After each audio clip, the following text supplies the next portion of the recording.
आजा जानी, आजा जानी, पिला दो पानी। आजा जानी, पिला दो पानी, कुएं से लोटा निकाल कर। आजा जानी, पिला दो पानी, कुएं से लोटा निकाल कर। हम आशिक का कलेजा फटा जाता है, हम आशिक का कलेजा फटा जाता है।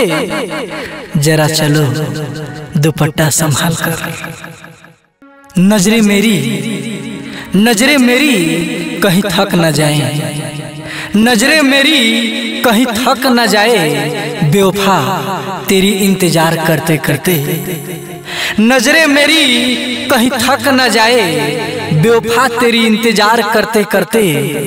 यह जान यूं ही ना निकल जाए, हाँ यह जान यूं ही ना निकल जाए, तुमसे इश्क का इजहार करते करते।